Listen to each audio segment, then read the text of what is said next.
It looked like waves in there and stuff. It looked bad. Where is she? Right back in that truck right there. Right back here? Do you remember this? It was the story that had us all talking during Hurricane Arthur. A woman goes into labor just as Arthur's flooding rains make roads completely impassable.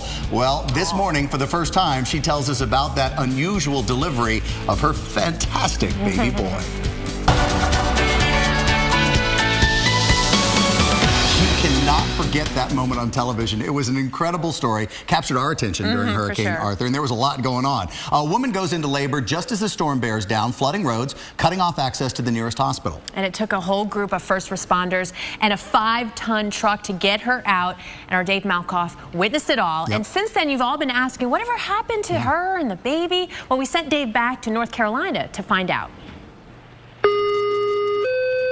Medical call Charlie, have a female in labor in a vehicle. It's quite a story. It sure is. It's the kind of story little Milan Garcia Flores will tell to his future grandchildren. He took a while. A week overdue with Hurricane Arthur heading right for the island where Mom lives.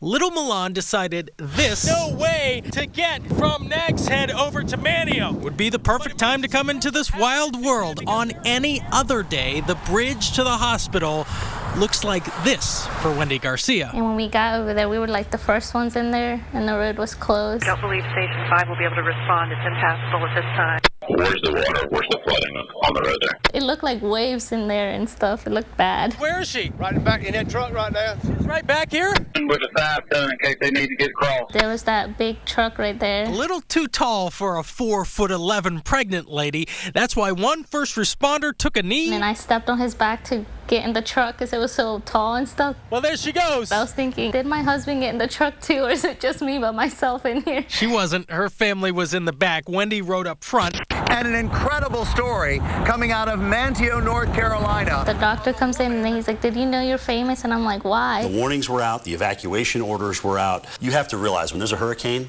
you have a chance of getting cut off from the mainland. And since I was overdue, I was thinking about that and I was kind of scared already. Look at that. I never really crossed water like that before. It all worked out, though, when she got to the other side. It's like the first moment they put him on top of me, he looked at me and I looked at him, and it was, I guess, the best part ever. And one more thing, the water level under the bridge is supposed to be here. The hurricane pushed it all the way up here and over the bridge.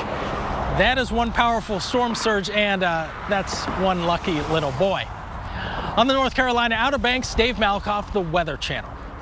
And an amazing mom. Yeah. My gosh. It's got to be every woman's nightmare to think of a situation like that happening because you're totally not in control. Not in control. All I can think about with my son Justin, I got to the hospital with 15 minutes to spare because we were stuck in rush hour traffic. And my husband's driving and he's like, what do I do? I said, get in the shoulder. Oh my God. Drive on the median, whatever it takes. Wow, God bless you, Mom, and little Milan. And what a great job. Dave, thank you for doing that story and taking the time to put it together, and the folks for talking and everybody who helped. Just an amazing story. And so we know now, not Arthur. His name is not Arthur. Name is not Arthur, but great baby. All right, switching gears, let's get to Reese.